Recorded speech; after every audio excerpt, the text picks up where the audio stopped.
शहर से थोड़ी ही दूरी पर जंगल के पास एक किसान रहता था। उस किसान ने अपने खेतों के पास ही अपना घर बना रखा था। सारे खेतों में बस आम की फसल उगा करती थी।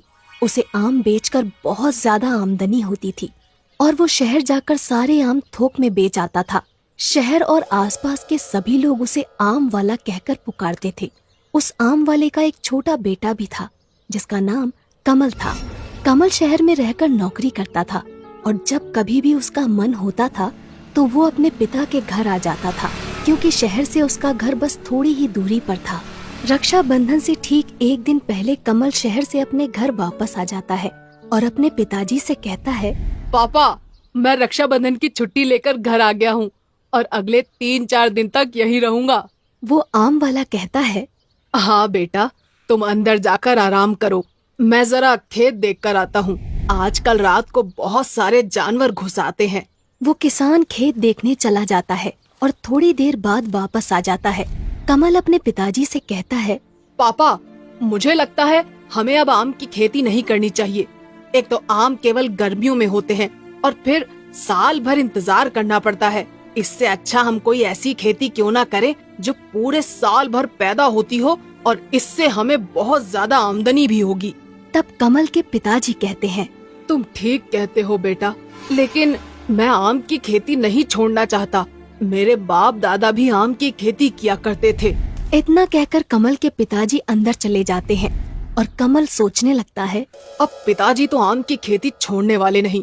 मुझे शहर जाकर कोई ऐसी दवा लानी होगी जिससे हमारे आम पहले के मुकाबले कई ज्यादा बड़े हो जाएं। इसके बाद रक्षाबंधन की छुट्टियां खत्म हो जाती हैं और कमल वापस शहर चला जाता है। इस तरह समय गुजरता जाता है और अब धीरे धीरे गर्मी का महीना शुरू होने लगता है। हर बार की तरह इस बार भी गर्मियां शुरू होते ही कमल शहर से वापस अपने गांव की तरफ निकल पड़ता है। रास्ते में एक बहुत बड़ा जंगल पड़ता था। कमल जंगल से गुजर रहा था कि तभी उसे एक पेड़ के नीचे संत महात्मा दिखाई देते हैं।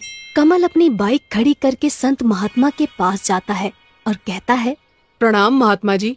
कमल की आवाज सुनकर महात्मा जी अपनी आंखें खोलते हैं और कमल से कहते हैं, आयुष्मान भव। बोलो बेटा, क्या कहना चाहते हो?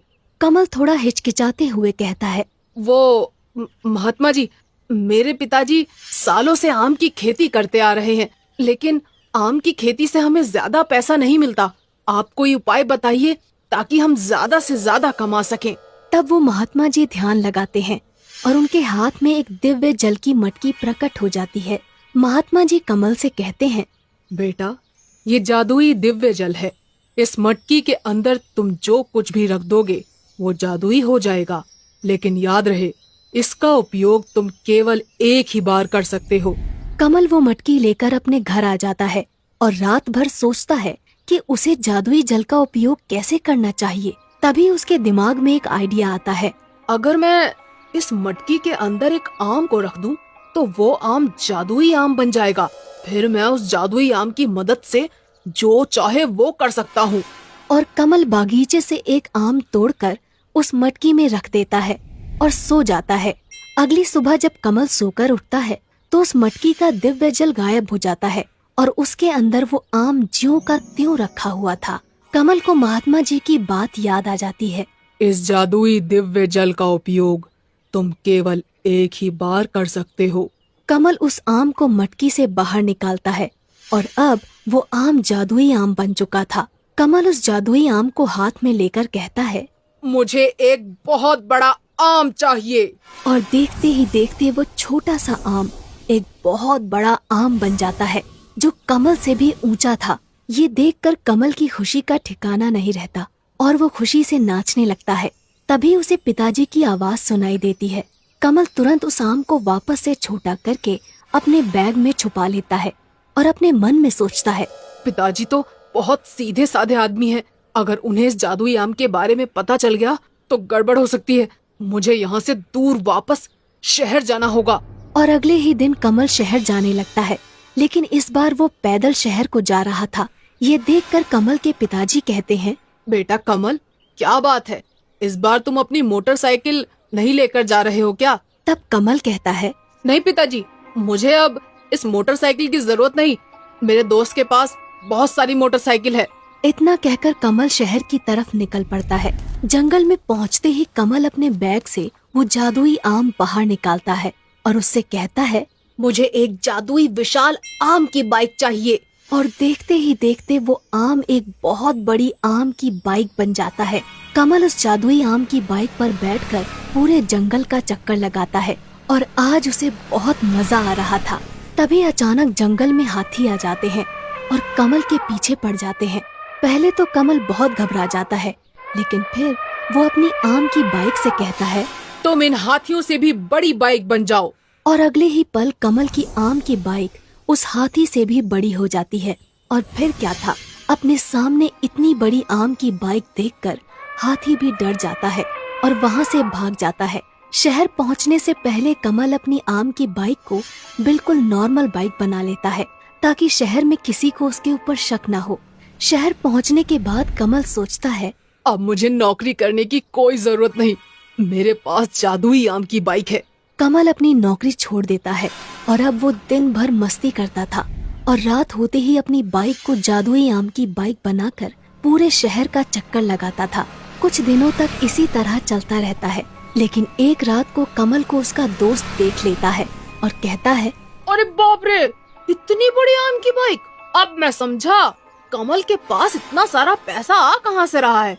आजकल इसकी इतनी अकड़ बढ़ गई है, इसे सबक सिखाना ही पड़ेगा। अगली सुबह होते ही कमल का वो दोस्त कमल के पास पहुंच जाता है और उससे कहता है, अरे भाई, तुम तो हमें भूल ही गए।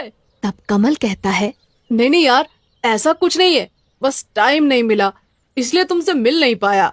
तब कमल का दोस्त कमल से कहता है, अरे बाप रे, हाँ कोई बात नहीं, आज तुम्हें मेरे साथ चलना ही होगा। हम दोनों रात को सिनेमा देखेंगे। कमल रात को सिनेमा जाने के लिए तैयार हो जाता है। रात होते ही कमल और उसका दोस्त सिनेमा घर में पहुंच जाते हैं और सिनेमा देखने लगते हैं। तभी कमल का दोस्त कमल से कहता है, तुम सिनेमा देखो, मैं बस अभी आता हूँ 5 मिनट में।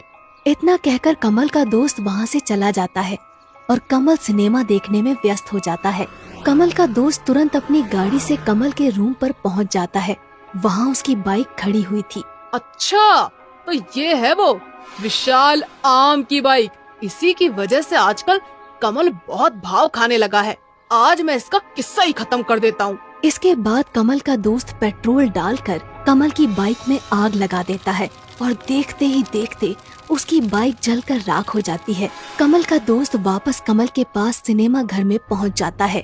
1 घंटे बाद सिनेमा खत्म हो जाता है और दोनों वापस अपने अपने घर की तरफ निकल पड़ते हैं। कमल जब अपने रूम पर पहुंचता है तो देखता है कि उसकी बाइक जलकर राख हो चुकी थी। वो रोने लगता है और कहता है, मेरी जादुई आम की बाइक ये तो जल चुकी है और मैंने तो नौकरी भी छोड़ दी है। अब फिर से नौकरी करनी पड़ेगी। इसीलिए कहा जाता है कि चाहे जो कुछ भी हो, हमें अपना कर्म छोड़कर आलसी नहीं बनना चाहिए।